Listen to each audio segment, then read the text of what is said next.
The day I pulled my 22-foot Boston Whaler patrol boat into the driveway of my lakefront property in Lake Haven Estates, I knew I was asking for trouble. I just didn't know how much. I'm Tom Cafferty, retired Navy chief, 20 years of service, 8 of those on swift boats and patrol craft in some of the most godforsaken corners of the world. That boat wasn't just a possession. It was a piece of my history. It had served in the Persian Gulf, its hull scarred by more than a few close calls. When I mustered out, I bought it at a decommissioning auction for a song. Restoring it was my therapy. Sanding, painting, rewiring the engines, it was a labor of love that pulled me through the difficult transition to civilian life. Lake Haven Estates, though, was my wife Ellen's dream. A quiet, gated community in the foothills of the Smoky Mountains, with a pristine artificial lake at its center. Peace and quiet, Tom, she'd said. No more deployments, no more chaos. Just us and the loons. So I agreed. We bought a nice house on the lake and I promised to be the model suburbanite. I joined the VFW, I kept my lawn immaculate, and I nodded politely at the HOA meetings, even when the discussions descended into nitpicking about the exact shade of beige allowed for front doors. The boat, however, was my one concession. I couldn't bear to keep it in a storage unit. I wanted to work on it, to sit in it with a beer and remember. Our driveway was long and curved, leading from the street to a 3-car garage setback from the house. There was plenty of room to park the Whaler on the wide concrete apron next to the garage, well out of sight of the street and most neighbors. For 2 months it was fine. I'd spend weekends tinkering with the engine, the smell of marine grease and lake water my own personal aromatherapy. The neighbors on either side, both friendly retirees, thought it was neat. They'd come over and ask about my service, and I'd show them the old .50 caliber mount on the bow, deactivated of course and welded in place. It was a conversation piece. And then one Tuesday afternoon the doorbell rang. I opened it to find a woman I recognized from the HOA meetings. Carol Jenkins. She was the self-appointed style police of Lake Haven Estates. A petite woman in her early 60s with an immaculate blonde helmet of hair, a permanent scowl, and an opinion on everything. In HOA circles, she was known as the kind of person who would measure your grass with a ruler. I just called her the neighborhood Karen. Mr. Cafferty, she said, her voice dripping with false politeness. I'm here on behalf of the Architectural Review Committee. Carol, I said, leaning on the doorframe. What can I do for you? It's about the vessel, in your driveway. She said vessel, like it was a dead raccoon. The boat? Yeah, what about it? It's a violation of CCNR Section 4, subsection B, she recited, pulling a folded paper from her designer handbag. Prohibition of inoperable vehicles, watercraft and recreational equipment visible from the street or neighboring properties. It has been deemed an eyesore and a potential nuisance. I blinked. An eyesore? Carol, it's a restored Navy patrol boat. It's in better shape than most of the cars on this street. The color is militaristic. It doesn't conform to the natural earth tones of the community aesthetic. And the gun mount is threatening. Several neighbors have expressed concern. Which neighbors? I asked, my voice getting a little harder. I am not at liberty to disclose that, she sniffed. You have 30 days to relocate the vessel to an approved storage facility. Failure to comply will result in fines and potential liens against your property. She handed me the paper and walked away, her low heels clicking on the pavement like tiny hammers of doom. I showed the notice to Ellen that night. She sighed. Just move it to a storage unit, Tom. It's not worth the fight. It's the principle, Ellen. That boat is part of me. And it's not hurting anyone. But I knew how these things worked. So I called a meeting with the HOA board. I explained the boat's history, its significance to me. I pointed out it wasn't inoperable, the engines purred like kittens. I offered to build a decorative fence around it, to plant shrubs, anything to mitigate their precious aesthetic. The board, a group of 3 retirees and one young lawyer who clearly had aspirations beyond this little pond, listened politely. Then Carol, who wasn't on the board but had apparently appointed herself its enforcer, spoke up from the audience. The rules are the rules, Mr. Cafferty, she said, her voice ringing through the community center. If we make an exception for you, then Mr. Henderson will want to park his RV, and the young couple on Willow Lane will want to leave their jet skis out. It's a slippery slope. We are a community of standards. The board nodded in agreement. The young lawyer, whose name was Brad, actually looked apologetic. I'm sorry, Chief, he said. But she's right. The plain language of the covenant is against you. You need to move it. I was furious, but I was also a man of my word.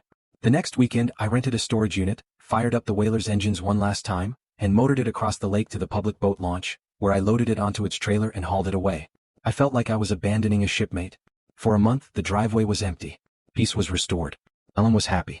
But I was miserable. I drive to the storage unit just to sit in the boat and listen to the radio. Then one Saturday I got a call from the storage facility manager. Mr. Cafferty? You better get down here. There's been an incident.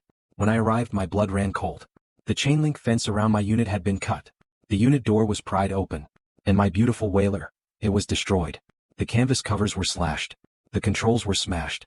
Deep, ugly scratches ran along the hull's pristine white paint, spelling out ugly words. The wiring harness had been ripped out. It was vandalism, pure and simple, and it was personal. The manager showed me the security footage. It was grainy but clear enough.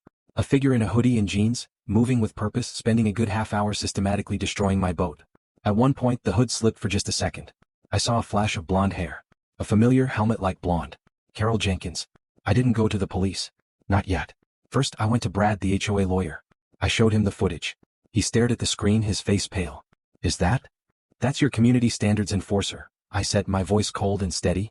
The old military calm had settled over me. The kind of calm you feel before you have to do something difficult. Destroying my personal property. Felony vandalism.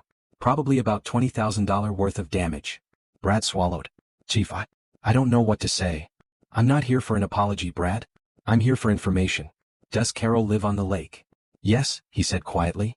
She has that big house on the point. The one with the wraparound deck and the private dock. I nodded. Thank you, Brad. You've been helpful. I didn't call the police. I called my old buddy Mike, who I'd served with and who now ran a heavy equipment moving company. I told him the story. He laughed for a full minute. You're not serious, Tom, he finally said. Has a heart attack, Mike. Can you get me a flatbed lowboy trailer for Monday morning? And maybe a crane? He laughed again. For you, Chief? Anything. I'll be there at 6 a.m. This is the best retirement party I've ever been invited to. Monday morning dawned clear and bright. Ellen was already at work. Mike showed up with a massive flatbed truck and a mobile crane. We hitched up the whaler's trailer, and in less than an hour, we had the damaged patrol boat loaded onto the flatbed. Our destination was a narrow, wooded lot adjacent to Carol Jenkins' property. It was a small, undeveloped parcel owned by the HOA, technically common ground.